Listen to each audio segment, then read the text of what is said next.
Your Invisible Power by Genevieve Behrend. Recording by Algy Pug. Your Invisible Power by Genevieve Behrend. Section 0. Foreword. These pages have been written with purpose and hope that their suggestions may furnish you a key to open up the way to the attainment of your desires, and to explain that fear should be entirely banished from your effort to obtain possession of the things you desire. This presupposes, of course, that your desire for possession is based upon your aspiration for greater liberty.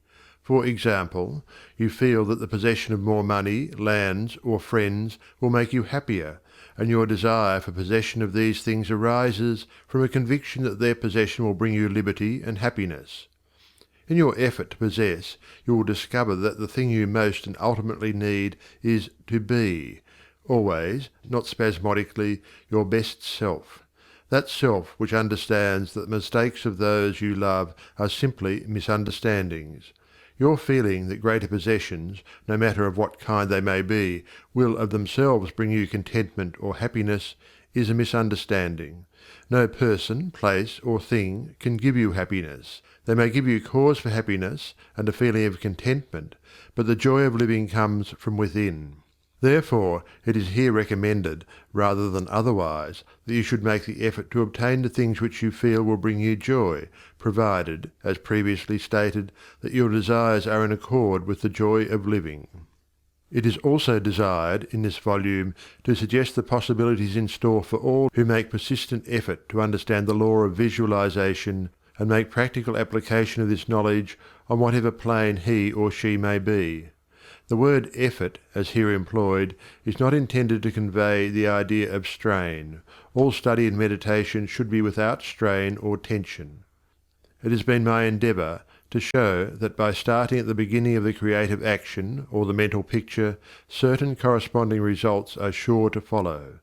While the laws of the universe cannot be altered, they can be made to work under specific conditions, thereby producing results for individual advancement which cannot be obtained under the spontaneous working of the law provided by nature. However far the suggestions I have given you of the possibilities in store for you through visualizing may carry you beyond your past experience, they nowhere break the continuity of the law of cause and effect. If, through the suggestions given here, anyone is brought to realize that their mind is a centre through and in which all power there is in operation, simply waiting to be given direction in the one and only way through which it can take specific action, and this means reaction in concrete or physical form, then the mission to which this book is dedicated has been fulfilled. Try to remember that the picture you think, feel, and see is reflected into the universal mind, and by the natural law of reciprocal action must return to you in either spiritual or physical form. Knowledge of this law of reciprocal action between the individual and the universal mind opens to you free access to all you may wish to possess or to be.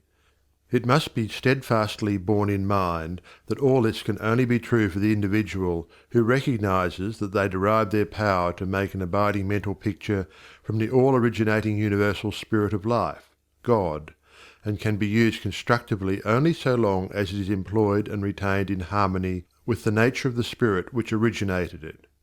To ensure this, there must be no inversion of the thought of the individual regarding their relationship to this universal originating spirit, which is that of a son or daughter, through which the parent mind acts and reacts. Thus conditioned, whatever you think and feel yourself to be, the creative spirit of life is bound to faithfully reproduce in a corresponding reaction. This is the great reason for picturing yourself and your affairs as you wish them to be as existing facts, though invisible to the physical eye, and live in your picture. An honest endeavour to do this, always recognizing that your own mind is a projection of the originating spirit, will prove to you that the best there is yours in all your ways. End of foreword.